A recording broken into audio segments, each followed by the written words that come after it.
11th agriculture mathematics ज्ञान publication book chapter 2 logarithm प्रश्नावली 2.4 और हम पहुंच चुके हैं आज क्वेश्चन नंबर 19 पर।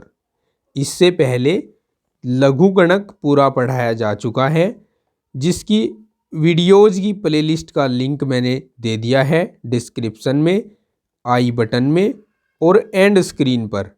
आप चाहे तो इससे पहले लघुगणक चैप्टर के सभी वीडियोज़ वहां से देख सकते हैं। नमस्कार, जय हिंद दोस्तों, मैं आपका टीचर रोहित धीमान स्वागत करता हूं आपका आपके अपने educational YouTube channel Rohit Dhiman maths agriculture पर। तो चलिए शुरू करते हैं क्वेश्चन नंबर 19 का सॉल्यूशन। एक बार पढ़ लेते हैं। धातु के एक घन को पिघलाकर जिसकी प्रत्येक कोर 18.2 सेंटीमीटर है, एक गोला बना लिया गया है। गोले की त्रिज्या ज्ञात करो। देखिए, अगर आप स्टार्टिंग से ये बुक पढ़ रहे हैं तो अभी आप न तो आपने घन के बारे में पढ़ा होगा और न गोले के बारे में पढ़ा होगा, लेकिन आप इन दोनों के बारे में पढ़ेंगे इसी बुक के चैप्टर 18 या 17 में। लेकिन यहाँ आपकी नॉलेज के लिए मुझे आपको घन और गोले के बारे में पहले बताना होगा, उसके बाद हम यह क्वेश्चन फेस करेंगे। तो देखिए, घन जो होता है वो एक ऐसा ठोस होता है जिसमें 6 पृष्ठ होते हैं और प्रत्येक पृष्ठ जो होता है वो वर्गाकार होता है। जैसे आपने डाइस देखा होगा, जो लूडो खेलते हो आप, उसका जो गिट्टा देखा होगा आपने, वो एक घन ही होता है। तो घन के लिए अगर मैं बात करूं उसके आयतन की, और केवल आयतन की ही बात मैं यहाँ करूँगा क्योंकि आयतन के बारे में ही यहाँ पूछा गया है। तो घन का जो आयतन होता है उसके लिए सूत्र प्रयोग किया जाता है भुजा की घात 3। ठीक है। और जो गोला होता है, गोला आप जानते हो, गोला लाइक एज क्रिकेट वाली जो बॉल होती है वो गोला होती है, लेकिन वो ठोस गोला नहीं होती, वो खोखला गोला होती है। हम ठोस गोले के बारे में बात कर रहे हैं। गोले का आयतन बता देता हूं आपको। गोले का आयतन होता है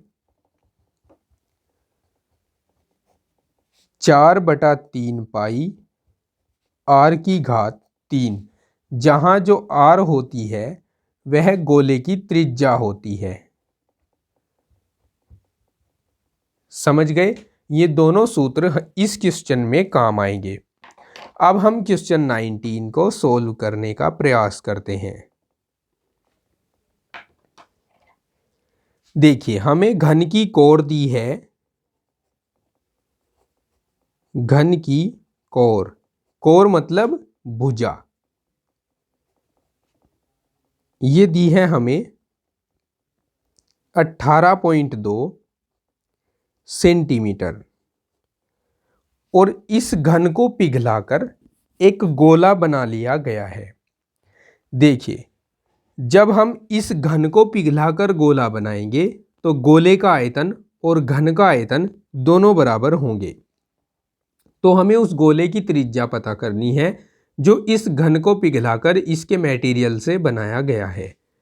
तो हम मान लेते हैं, माना गोले की त्रिज्या आर मान सकते हो, एक्स मान सकते हो, आपकी मर्जी है। मैं तो आर मान रहा हूं।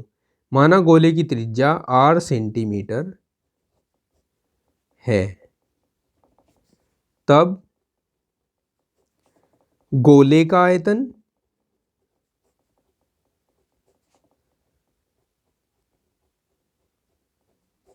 बराबर होगा घन का आयतन।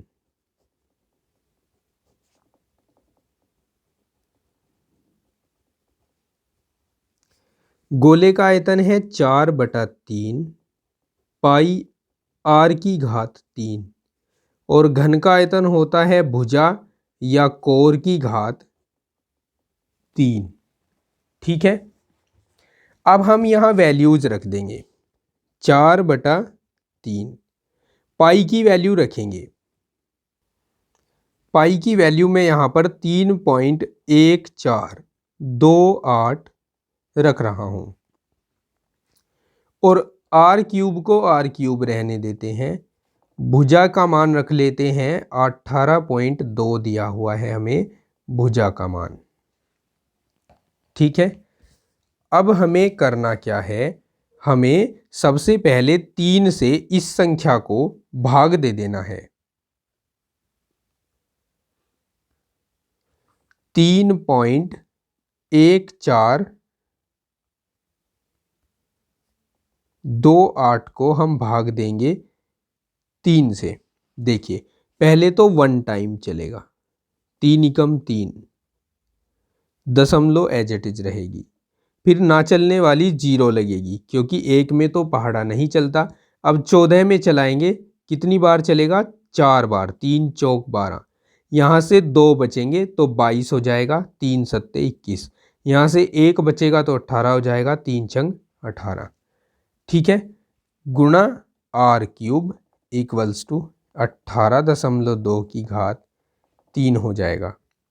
अब हम इसे 4 से गुणा करवा लेते हैं। 4 छिंग 24 हासिल 2 गए, 4 सत्ते 28 और 2 30 हासिल 3 गए, 4 चौक 16 और 3 19, 0 की वजह से 19 का 19 और 4 एकम 4, तो ये आ जाएगा 4.1904 गुणा आर की घात 3 आ जाएगा और बराबर होगा 18.2 की घात 3।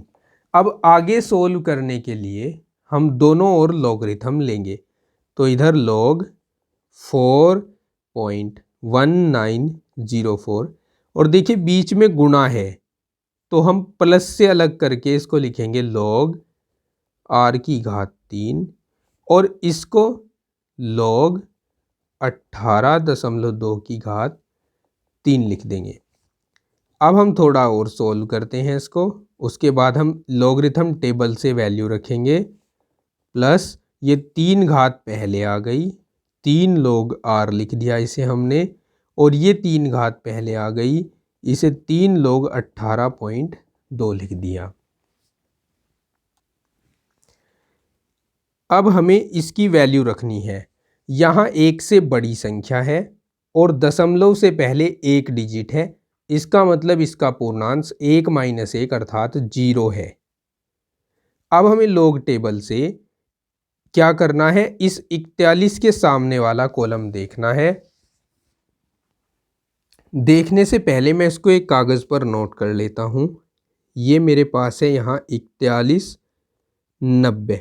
मैं ये 4 नहीं ले रहा हूँ, इस 4 को हम, ये 5 से छोटा है इस कारण से इसको हम छोड़ देंगे और इसको हम केवल 41 90 लिखेंगे। ठीक है, और इसमें भी हम चेक करेंगे 41 के सामने 9वां स्तंभ। चलिए चेक करते हैं, लॉग टेबल में चलते हैं। हम लॉग टेबल में आ चुके हैं और हमें चेक करना है 41 के सामने वाला 9वां स्तंभ। तो 41 ये है, इसके सामने 9वां स्तंभ में लिखा गया है 6222। आप देख सकते हैं 41 के सामने 90 कॉलम में 6222 लिखा गया है। तो इसको हम अपूर्णांश बना देंगे हमारे दिए हुए इस क्वेश्चन में। 6222 plus 3 log r as it is आएगा इक्वल्स टू 3 इंटू, यहाँ 1 से बड़ी संख्या आ गई जिसमें दशमलव से पहले 2 डिजिट है, इसका मतलब इसका पूर्णांश 1 है। अब हमें 18 के सामने वाला दूसरा कॉलम देखना है। 18 के सामने वाले दूसरे कॉलम में आप देख सकते हैं लिखा गया है 2601। ठीक है, ये 2 नंबर वाला कॉलम है, इसमें लिखा गया है 2601। तो हम यहाँ अपूर्णांश में 2601 लिख लेते हैं। ठीक है, 0.6222 प्लस 3 log r बराबर 3 की गुणा करवा लेते हैं। 3 एकम 3, 0 का 0, 3 छंग 18, 3 दूनी 6 और 1 7, 3 एकम 3, ये आ जाएगा। अब हम इसको उधर ले जाकर घटाएंगे। 3 log r बराबर होगा 3.7803 माइनस 0.6222। घटा लेते हैं। 3 log r बराबर होगा, 3 में से 2 घटेगा 1 आएगा, 10 में से 2 घटेंगे 8 आएंगे, 7 में से 2 घटेंगे 5 आएंगे, और 7 में से 6 घटेगा 1 आएगा, फिर दशमलव और 3 एज इट इज रह जाएगा। अब हमें यहाँ log r इक्वल्स टू इस 3 को इधर ले जाकर 3.1581 को डिवाइड कराना है 3 से। तो 3 एकम 3 एक बार चल गया, फिर ना चलने वाली 0, 3 पंजे 15, 8 में 2 बार, 3 दूनी 6 और 2 बच गए, इसलिए 3 सत्ते 21। हमारे पास log r आ गया है 1.0527। ठीक है। अब हमें यहाँ से इधर इसको ले जाकर एंटी लॉग ले लेना है। Anti log of 1.0527। अब हमें एंटी लॉग टेबल में 0.5 के सामने वाला दूसरा कॉलम और 7वां मीन डिफरेंस देखना है। चलिए एंटी लॉग टेबल में चलते हैं। ये एंटी लॉग टेबल खुल चुका है। इसमें हमें 0.5 के सामने वाला दूसरा स्तंभ देखना है। दूसरा स्तंभ ये है, इसमें लिखा गया है 1127। इसके बाद हमें इसके मीन डिफरेंस में जाना है। मीन डिफरेंस आप देख सकते हो यहाँ पर है। इसके मीन डिफरेंस में जाकर हमें 7वां कॉलम चेक करना है। तो मीन डिफरेंस में चलते हैं। 7वें कॉलम पर 2 लिखा गया है, वो इसमें जोड़ लेते हैं। तो ये हो जाएगा 9 2 1 1, यानी 1129 आ जाएगा यहाँ पर। तो हम यहाँ पर 1129 लिख सकते हैं। अब हमें यह देखना है कि इसमें दशमलव कहाँ पर लगानी है। तो हम देख सकते हैं यहाँ पूर्णांश 1 है, इसका मतलब दशमलव 2 डिजिट के बाद लगेगा। तो 2 डिजिट के बाद हमने यहाँ दशमलव लगाया, तो r का मान आ गया हमारे पास 11.29 सेंटीमीटर। ठीक है, समझ गए ना आप। तो इस तरह से हम अपने क्वेश्चन नंबर 19 को सोल्व कर लेंगे। अब हम सोल्व करते हैं क्वेश्चन नंबर 20 को। इसमें हमें बोला है यदि एक गोले का आयतन 4/3 पाई r की घात 3 है, जहां पर r गोले की त्रिज्या है, तो उस गोले का व्यास ज्ञात करो जिसका आयतन 248.6 घन सेंटीमीटर है। सिंपल क्वेश्चन है, देखिए कैसे सोल्व करना है। हमें जो जो दिया है उसमें एक गोले का आयतन दिया है। एक गोले का नहीं, गोले का आयतन बताया है कि गोले का आयतन होता है 4/3 पाई r की घात 3, जहां r त्रिज्या है। तो उस गोले का व्यास ज्ञात करने को कहा है, जिसका आयतन हमें दिया है 248.6 घन सेंटीमीटर। तो ये भी आयतन है और ये भी आयतन है। हम दोनों को इक्वल रख के पहले इस r की गणना कर लेते हैं, उसके बाद इसका दुगना करके व्यास की गणना हो जाएगी। तो हम लिखेंगे that means 4/3 pi r³ equals to 248.6। Okay, अब हम यहाँ पाई की वैल्यू रख लेते हैं। जो हमने प्रीवियस क्वेश्चन में रखी थी वही पाई की वैल्यू यहाँ रखेंगे, 3.1428, और r की घात 3 को एज इट इज, और फिर 248.6 को एज इट इज। 3 से इसको भाग भी कर लेते हैं। अब 3 से भाग करके वही वैल्यू आएगी जो प्रीवियस क्वेश्चन में आई थी, 1.0476 गुणा r की घात 3 बराबर 248.6। 4 की गुणा भी करा लेते हैं। 4 की गुणा करा कर आया था 4.1904 गुणा r की घात 3 बराबर 248.6। समझ गए। अब हम दोनों साइड लॉगरिथम लेते हैं तो ये हो जाएगा लॉग 4.1904 प्लस यहाँ 3 log r लिख रहा हूँ, थोड़ा डायरेक्ट कर रहा हूँ और समझ सकता हूँ कि आप समझ रहे होंगे क्योंकि log की प्रॉपर्टी होती है जो घात होती है वो पीछे आ जाती है, बराबर log 248.6। अब हम इनकी वैल्यू रखेंगे। इस लॉगरिथम की वैल्यू क्या आई थी आप देख सकते हैं। पहले इस लॉगरिथम की वैल्यू हम ज्ञात कर चुके हैं। अब मैं बार बार आपको इसमें बताकर बोर नहीं करने वाला, तो मैंने यहाँ पर ज्ञात करना सिखाया है आपको। यहाँ से मैं डायरेक्ट इसकी वैल्यू ले रहा हूँ और यहाँ रख रहा हूँ 0.6222, ठीक है, प्लस 3 log r बराबर। इसकी वैल्यू तो बतानी ही पड़ेगी क्योंकि ये ऊपर वाले क्वेश्चन में नहीं है। देखिए हमारे पास सबसे पहले ये देखना है कि इसमें दशमलव से पहले कितने डिजिट है।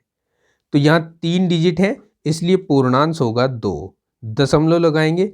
इसके बाद हमें चेक करना है टेबल से कि भाई इसमें 24 के सामने वाला 8वां कॉलम और छठा मीन डिफरेंस उसमें क्या क्या लिखा गया है।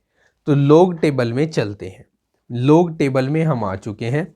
हमें देखना है 24 के सामने वाला 8वां स्तंभ ये है, जहां लिखा गया है 8वें स्तंभ में 39 45, और फिर छठा देखना है हमें मीन डिफरेंस।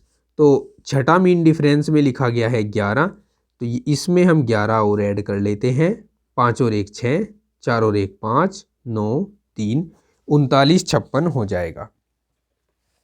तो ये 39 56 को हम इस संख्या 2 दशमलव के साथ अपूर्णांश बना देते हैं 39 56। अब हमें इसको उधर ले जाकर घटाना है तो 3 log r बराबर होगा 2.3956 माइनस 0.6222। अब हमें 2.3956 में से 0.6222 घटाना है। यहाँ 4 बचेगा, यहाँ 3 बचेगा, यहाँ 7 बचेगा, यहाँ 13 में से 6 गए, 7 बचेगा और इधर 1 बचेगा। तो ये 3 log r इक्वल्स टू हो जाएगा 1.7734। अब आगे हमें इसमें क्या करना है, 3 से इसको भाग भी कराना है। तो log r इक्वल्स टू होगा 1.7734 भाग 3। भाग करवाएंगे तो 1 में तो पहाड़ा नहीं चलेगा, तो ना चलने की 0 लगाएंगे और दशमलव लगाएंगे। अब 17 में चलाएंगे, 3 पंजे 15, 2 बच जाएंगे, 27 हो जाएंगे, 3 नम 27, फिर 3 एकम 3 और 4 में भी 3 एकम 3 और यहाँ से 1 बचेगा इसलिए 3 तिया 9। ठीक है, अब ये हमें 4 संख्याएं लेनी होती है लगभग, इसलिए मैं इसको 0 5 9 1 1 ले रहा हूँ। ठीक है, अब मुझे एंटी लॉग लेना होगा तो r equals to anti log of 0.5911। अब एंटी लॉग टेबल में चलते हैं और एंटी लॉग टेबल में चलकर हमें इस 59 के सामने पहले स्तंभ और पहले मीन डिफरेंस को देखना होगा। 59 के सामने पहले स्तंभ और पहले मीन डिफरेंस को एंटी लॉग टेबल में। तो ये है हमारा एंटी लॉग टेबल और हमें जाना है 59 वाली वैल्यूज पर।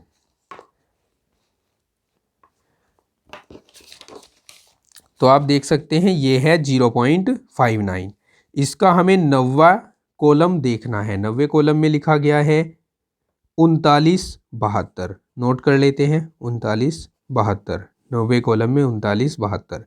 और इसके बाद माफ़ी चाहूँगा 59 का पहला स्तंभ देखना है। 59 का पहला स्तंभ, तो 59 के पहले स्तंभ में लिखा गया है, ये 0 वाला है, ये पहला है, 3899 लिखा गया है। और इसके पहले ही मीन डिफरेंस को देखना है। तो पहले मीन डिफरेंस में 1 ही लिखा गया है, तो यहाँ 1 जोड़ लेते हैं, तो ये 3900 हो जाएगा। ठीक है, तो हम 3900 लिख लेते हैं अपने इस क्वेश्चन के लिए 3900। अब हमें चेक करना है कि दशमलव कहाँ पर आएगा। हम देख सकते हैं पूर्णांश 0 है। पूर्णांश 0 कब रहा होगा? जब दशमलव के बाद, दशमलव से पहले एक डिजिट रहा होगा। तो दशमलव से पहले एक डिजिट यहाँ आ गया, तो हमारा आंसर बन गया, सॉरी आंसर नहीं बना अभी, त्रिज्या हमारी आ गई 3.9 सेंटीमीटर। अब हम यहाँ से व्यास ज्ञात कर सकते हैं। चूँकि व्यास और त्रिज्या में संबंध होता है कि व्यास जो होता है वो त्रिज्या का दुगना होता है, तो इसलिए 2 गुणा 3.9 कर देंगे यहाँ पर हम, और यहाँ हो जाएगा 2 नम 18, 2 तिया 6 और 1 7, 7.8 आ जाएगा सेंटीमीटर में हमारे इस क्वेश्चन के लिए आंसर। अब इस एक्सरसाइज में 3 क्वेश्चन बचे हैं, 21, 22 और 23, जिनको हम सोल्व करने वाले हैं इस चैप्टर की वीडियो के नेक्स्ट पार्ट में। नेक्स्ट पार्ट का जल्दी ही मैं लिंक दे दूंगा आपको इसी वीडियो के डिस्क्रिप्शन में। अगर आप इसे बाद में देख रहे हैं तो लिंक आ भी गया होगा, एंड स्क्रीन पर आई बटन में आप चेक कर सकते हैं, डिस्क्रिप्शन में भी चेक कर सकते हैं। नेक्स्ट वीडियो, नेक्स्ट पार्ट आपको वहाँ पर मिल जाएगा, या लास्ट में अब इसकी प्लेलिस्ट शो होनी शुरू हो गई होगी एंड स्क्रीन पर। यहाँ से आप प्लेलिस्ट में जाकर नेक्स्ट पार्ट को देख सकते हैं। मिलता हूँ आपको नेक्स्ट पार्ट में, तब तक के लिए अपना ख्याल रखिए, पढ़ते रहिए, take care, bye bye, have a nice day.